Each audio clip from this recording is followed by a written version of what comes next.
The steel door slams shut, then silence. Behind that door sits a man prosecutors say carried one of the darkest secrets in modern American criminal history. And according to the sheriff who's watched him for years, there's something even more disturbing than the crimes themselves. More than 1,000 days later, Rex Heuermann still hasn't changed. Not his expression, not his routine, not even his demeanor. For most people, losing everything changes them. For Heuermann, it apparently didn't. And that's the part investigators still struggle to understand. The man at the center of the Gilgo Beach murders is no longer living in a suburban neighborhood. The architect, husband, and father now spends his days inside a jail cell in Riverhead, New York. His future is already written. One Suffolk County official put it bluntly. Heuermann will leave custody one day, but not as a free man.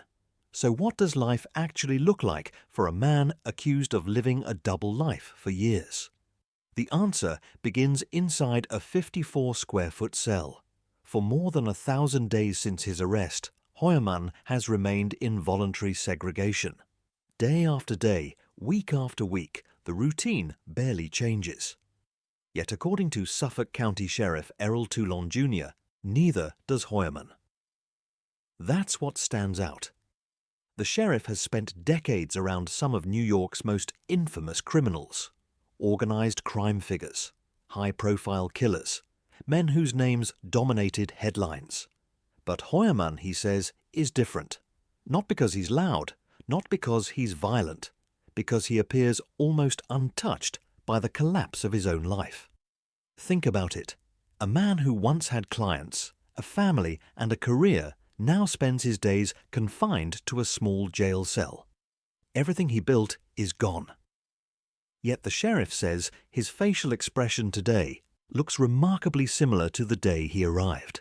No visible breakdown, no dramatic transformation, just the same calm exterior.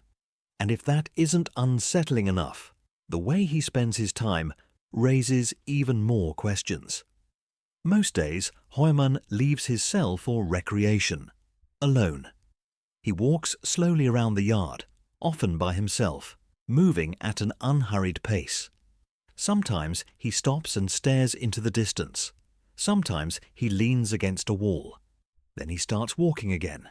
Nobody knows exactly what's running through his mind during those hours. But another part of his routine offers a glimpse into his interests. Books. Lots of them. The 62-year-old has checked out numerous titles from the jail library. At first glance, that may not sound unusual, until you see what he's reading. Titles with names like Revenge, Wrong Alibi, Blood on the Beach, Murder Mysteries, Thrillers, stories centered around death. In fact, nearly every book Heuermann has borrowed involves violence, serial killers, homicide investigations, or murder. Not self-improvement, not history, not personal growth, murder. And that discovery leads to another surprising connection. Because books aren't the only thing arriving in his world. Mail is rare, visitors are limited. But there is one person who has reached out to him repeatedly. Another convicted serial killer.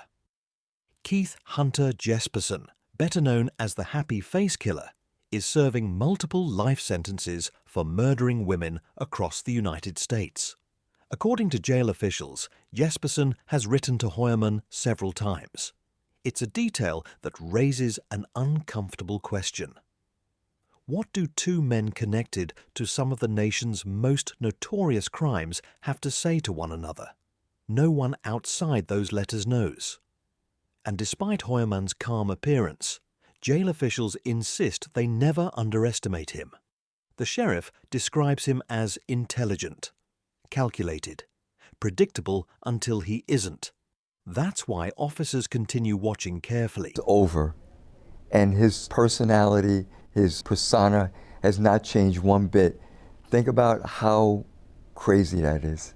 I've dealt with a lot of high-profile individuals during the course of my 44-year career, from John Gotti to Bernard Goetz to Robert Chambers, Joel Steinberg, and he's probably the most unusual of all of those. I think I've seen it all. I've seen some of the most hardened criminals, and yet this person still has not changed his facial expression from the time he was arrested until now.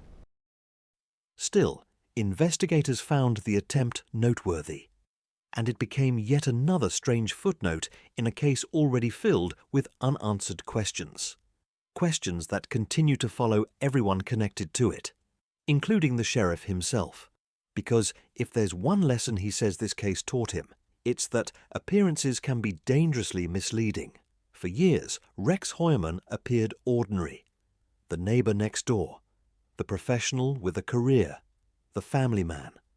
Nothing about him seemed extraordinary, until investigators began putting the pieces together. And that's the part many people find hardest to accept. Not what prosecutors say he did, but how successfully he blended in beforehand. Soon, another major change awaits him.